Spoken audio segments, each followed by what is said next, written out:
Joe in closing. Candidate Joe in closing. It's a pleasure to be here. I want to thank you for the opportunity and thank all the people who invited me, especially Marvin Myers. I first want to say I honor the sacrifices that you and so many of your family members have made to make our country so great. When I was driving over here, I was thinking about a story that my grandfather once shared with me. Back in World War II, he was an electrician and worked in an electrical shop as well as plumbing. And the shop had a contract with the then Department of Defense. And every month, Department of Defense personnel would come to that shop and ask for barrels of tubing and pipe to be constructed of various widths and sizes. And when they would come in, about once a month, they would only select about 10% and then leave the rest. And this went on for 8 or 9 or 10 months. And then there was no communication for 2 years, and they never would say what the materials were used for. Well, about 2 years after the war, my grandfather received a big manila envelope from the Department of Defense that said, thank you for helping construct one of the A-bombs that was dropped in Japan in World War II. And my grandfather's long since deceased, but my brother has that plaque above the fireplace mantle. It is a source of family pride. And I leave with that story because I mentioned that our national security means that no options are left off the table. And because of the sacrifices that you and generations before you and your families made, it is because we are the greatest country on this earth. And I applaud you for that. That's why I host a Veterans Appreciation Breakfast through my Rotary Club at the Wings Over Rockies Air and Space Museum every March. I don't host it in November because one of you once mentioned to me every day should be Veterans Day, not just one day in November. I think our foreign policy should be built on strengthening our relationships with our allies, isolating our enemies, and promoting our values abroad. I also think that we need to have a strong and robust foreign policy that does not bankrupt us here at home. Mike Mullen, the former chairman of the Joint Chiefs of Staff, once remarked, the greatest threat to our national security is our $16 trillion debt, because it reduces our options. And I want to make sure that our 21st century military is addressing the key concerns, whether it's terrorism, cyber warfare, or other new concerns, not the Soviet-era concerns of the previous era. When it comes to the Veterans Hospital, I will be a strong advocate, as that Perlmutter has been, to make sure that that new $600 million, 8-building Veterans Hospital in Aurora will be the leading world-class top-notch facility in the world, and that veterans receive speedy service, and make sure that they are treated with dignity. As a state representative, I received numerous requests, as do many of my colleagues, about making sure medical benefits are processed, or they claim they should receive 20% benefits versus 10%, for example. I'm going to be a fierce advocate for Congress the way I have been in the state legislature. There are some issues that Brandon talked about that are some real distinctions, I think, and some real changes that need to be made. The recent Gallup poll listed that the Congress has about a 10% approval rating. I think Fidel Castro ranks higher. And one of the reasons is I think they act like a bunch of football coaches with their arms in front of their chest saying it's my way or the highway. That's not how you get things done in a marriage, in a business, working relationship, or in Congress. And I think both sides are to blame. And sequestration has handcuffed our generals, handcuffed our admirals, and handcuffed our military strategists to make sure that we are making decisions thoughtfully and strategically. And I would respectfully submit that John F. Kennedy once said, compromise is good for the community and the country, as long as you don't compromise your core values. But it's because of stubbornness on both sides, including that of the Tea Party, which my opponent belongs, that we're in this mess. I'm going to be thoughtful and pragmatic to make sure that we make decisions thoughtfully for a 21st century robust economy and military defense spending. The last thing I want to mention is energy independence.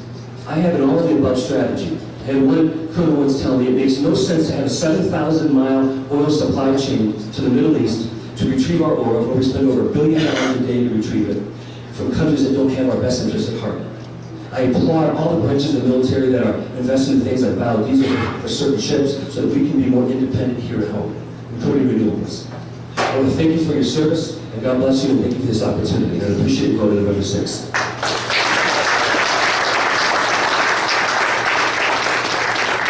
Thank you, Joe. And now last we have CD7. I'm going to ask the challenger, Mr. Forrest, to come up here.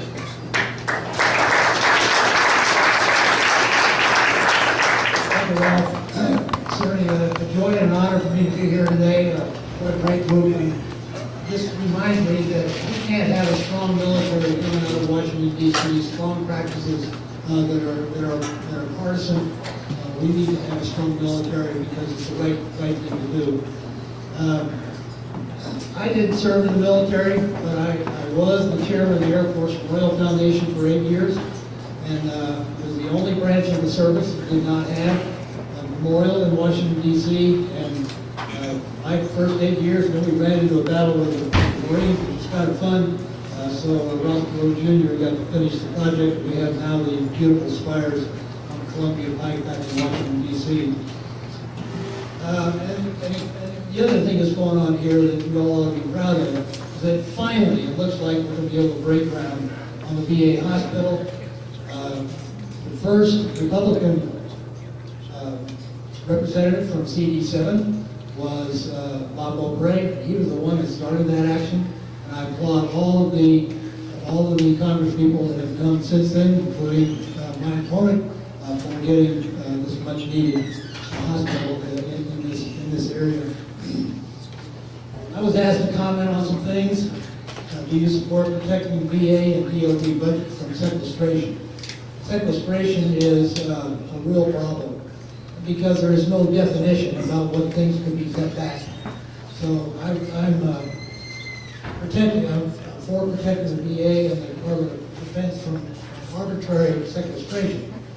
I don't believe my opponent voted again to revealing sequester during his term when he had the opportunity, so we differ on that.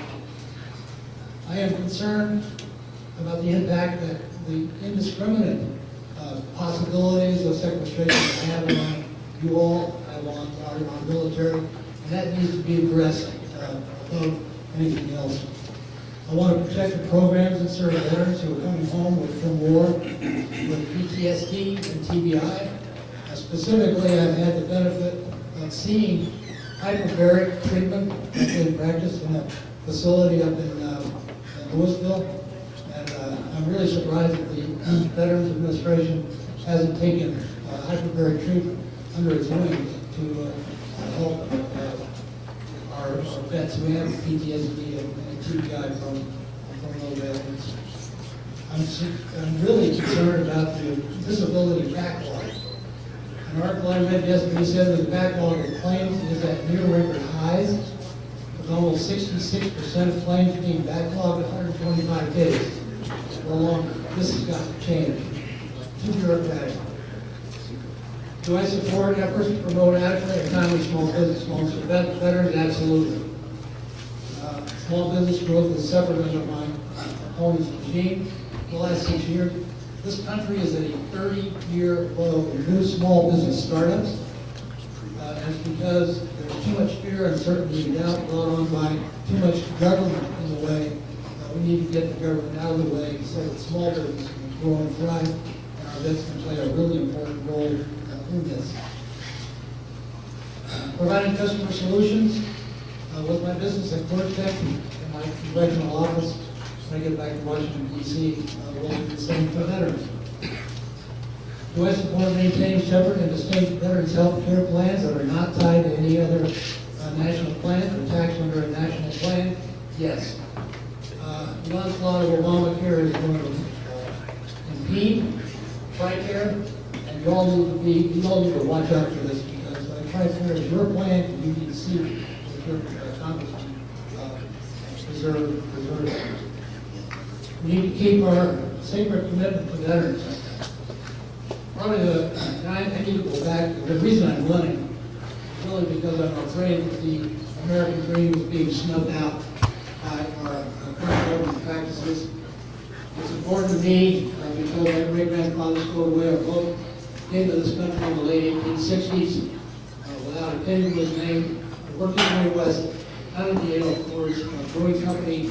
Excuse me, sir. 1973. Excuse me, I'm sorry. I'm proud to be the fourth and oldest member of the Coors family generation, practicing family dream that we all want to see continue. It's not for me, it's for my kids, my grandkids, my grandkids, and your grandkids. One last thing I'd like to show you. It's a VFW. Courteous to look at here. I appreciate that. I don't know which side you're on. This is, you all probably are familiar with this. You may not see it. in a kit. This is a protective vest that Coors makes to protect our soldiers in the field, and it's with a great deal of pride that I know with this vest has saved an awful lot of lives, and this is the kind of support that our company, Coors gives to our military. Thank you very much.